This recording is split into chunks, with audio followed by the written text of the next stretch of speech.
Според неодамнешните истражувања и мирење на степенот на корупција, Македонија се најде на 88-то место од 180 држави според степеноста на корупцијата во нашето општество. Истражувањата се базирани на перцепцијата и искуството на граѓаните со корупцијата и покажуваат навистина загрижувачки бројки во поглед на тоа колку таа е постојано присутна во нашето општество, без разлика на тоа во која форма таа се појавува.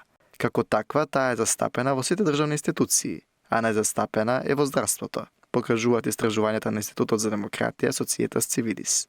За корупцијата која што граѓаните секојдневно ја искусуваат, клучниот фактор е така наречената оскудност, односно колку е тешко да се добие или да се обезбеди одредена услуга.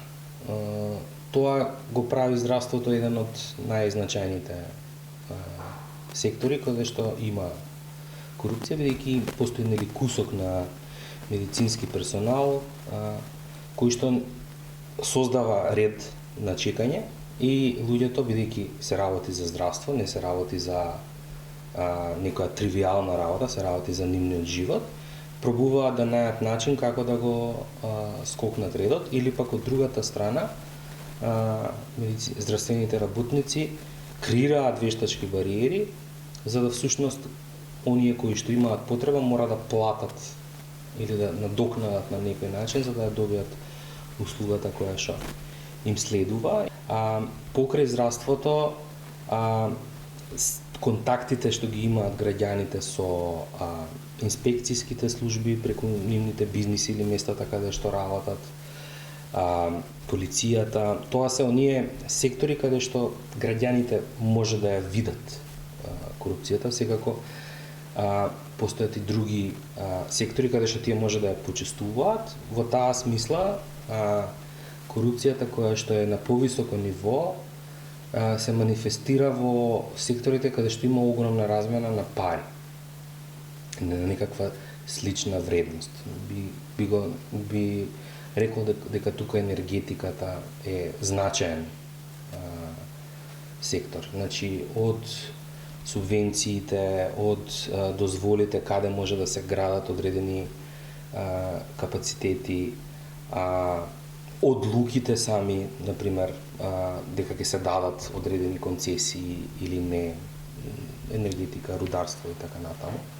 За справување со корупцијата потребно е продлабочување на веќе постоечката стратегија на државата за справување со корупцијата, одбирајќи тимови кои што темелно и системски ќе се занимаваат со откривање на корупцијата и низино искоренување. Земјата има стратегија национална за корупција, за жал таа не е доволно имплементирана од различни причини.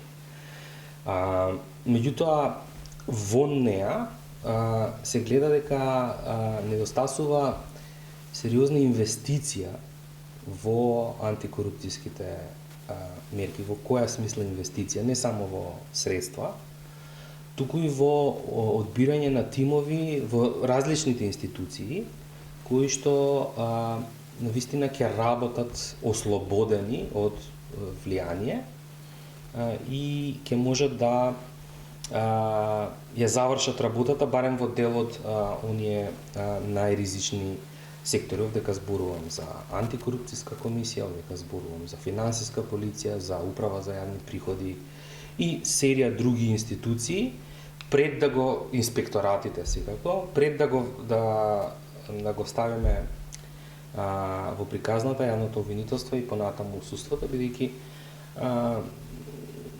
борбата против корупција зависи од можноста, вистинската можност на крај да бидат осудени лицата кои што ќе бидат детектирани дека ја злоупотребиле таа доверена моќ.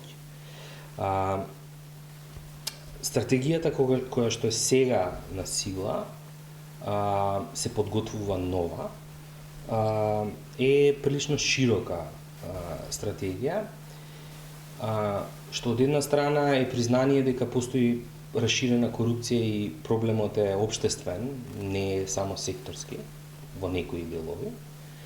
Меѓутоа, ние на земја не успеала да се избори против корупцијата на сите фронтови во исто време.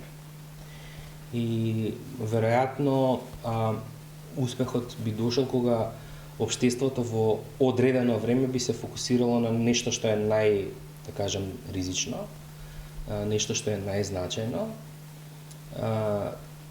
и нешто што ќе создаде чувство на победа. Зашто го велам ова?